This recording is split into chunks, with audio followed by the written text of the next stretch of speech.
what we term the Slavik Jab.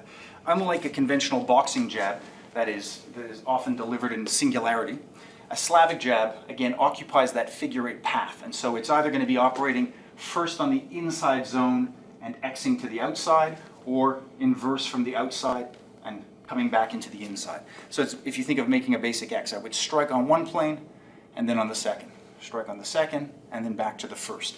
This can be delivered with anything. It can be with an open hand, it can be with a fist, it can even be with the elbow, and it can chain from one to the other, from a fist to an elbow to back to a fist. We've already seen a little bit on open-handed striking, and we will address this for a second, but I also want to give a quick mention to closed-handed striking. In traditional Slavic systems, there are entire schools that favor fisted work. There are other schools that favor open-handed work. And when we come to a modern setting, we also see preference for certain types of strikes dependent on what the individual's end use is. Particularly for law enforcement or for military, oftentimes there is a preference for open-handed work, so there is less of a risk of destruction to the hand and loss of a trigger finger or function with tools. So I will show fist here, even though my own preference is for open-handed work. When striking with a fist, one thing to consider is that, again, we're going to use all the same power generation mechanics, but remember, when we get to the hand, we want to make sure we have a certain surface. Frederick Hertzberg said you can't blow an uncertain trumpet. You need to know what you're doing when you get there with that fist. And so the fist is composed of two fundamental surfaces. The first can be said to be made of the first 2 knuckles, and the second can be said to be made of the last 3. In traditional Asian martial arts, this is almost religious, the level of argument. People will say that 3 is stronger because there's more knuckles. Others will say the first 2 joints are thicker and bigger bones and less often fractured. Certainly studies show that the last bone of the hand, the small bone of the hand, is the most broken in the hand. Most broken by males, I believe between 18 and 27 is usually the target range, and usually from hitting someone or something, to the extent that it's known as a boxer's fracture. So those last 2 bones do statistically look like they're weaker, but then we have martial arts that favor the bottom 3 and show no damage. At the end of the day, it's up to you. It's what you prefer. I will be favoring a 2-knuckle punch. If you do prefer a 3, by all means you can use it. What we want to look at is, when delivering that sort of hooking or elliptical angle with the fist, in boxing, very often there's a debate between what's called a vertical hook and a horizontal hook. In bare knuckle boxing, we favor neither. And the reason is, if I think of this as being my target surface, if I favor a vertical hook, there's always that danger with dynamic movement that I'll impact with these door-knocking knuckles first. And if my thumb is low, sometimes even the thumb itself. Right? In sport, with a wrapped hand and a glove, that's less of a concern. But to get that perfect angle, if I use Danny's head, that perfect angle with a chin and a jaw that's moving, sometimes I really have to displace myself significantly to the side. A horizontal hook, while favored by many in boxing, now endangers the thumb itself. And as I come around, again, there's always that chance on a target that my thumb is going to hit first and then jam that thumb. But a Slavik hook, what we're looking at doing is placing our striking surface, whether it be 2 or 3 knuckles, first and foremost. So if I look at Danny's head, whether I was coming around to a jaw, just move it right here, I want not to be vertical or horizontal, but I think almost as if I've dumped out a glass. My hand is at a 45-degree angle, so the very first thing coming in contact is either my first 2 knuckles or my bottom 3.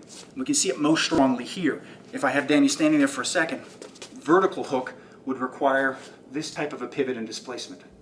A horizontal hook would be comfortable here, but would be less comfortable from this kind of an angle. This would start to endanger my thumb.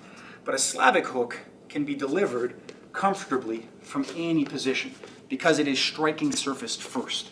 You can hit cement lightly with a Slavik hook to just see right away that it's knuckles first. On a mitt, we see it quite clearly. A vertical hook from that angle requires this kind of a deviation to have a good striking surface, or else I hit with the door knockers. A horizontal hook from this angle, high risk of hitting the thumb, and while some people do use the thumb notch as a striking surface, it's a little bit less ideal, and it requires me to lift up that elbow quite high. But a Slavik hook, I just turn it down, and I can whip with almost abandon for the hand at any angle, any zone. When we get onto a human and we start addressing the body, very often they're going to shield, and if we start to look at an elbow, a vertical hook can cause a lot of damage to myself, horizontal a lot of damage, but that Slavik hook lets me get right into that lateral flexion point on the arm, or into the radial nerve right here to start to drop it, and it certainly lets me even loop around and hook to the body. Right? So we have all those options. To the jaw, the same mechanics are at play, giving you a better strike zone to the sort of mandibular joint and getting better knockout power. So we're looking for that thumb down, Same mechanics, I can pivot now from either the back, or I can also start to look at pivoting from the front. Again, my hips generating my force, and my force arriving at the same time in the planet as it does with the hand to the target.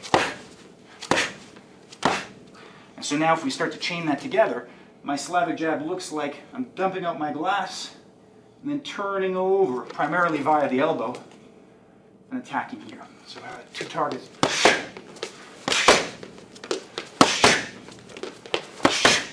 With an open-handed strike, generally can be thought of as a wedge into either a chop or a slap. It's my choice. I'll show you some specific mechanics on the slap as well. When hitting with the open hand on a hook or with a knife, we want to keep that very, very natural. So again, we referenced this a little bit earlier about having it as if there's just a void in the palm. I can generate the power from the wrist, from the elbow, and from the shoulder via a windmill or via a sort of small whirl. And then if I start to add my leg mechanics, thumb up, thumb down.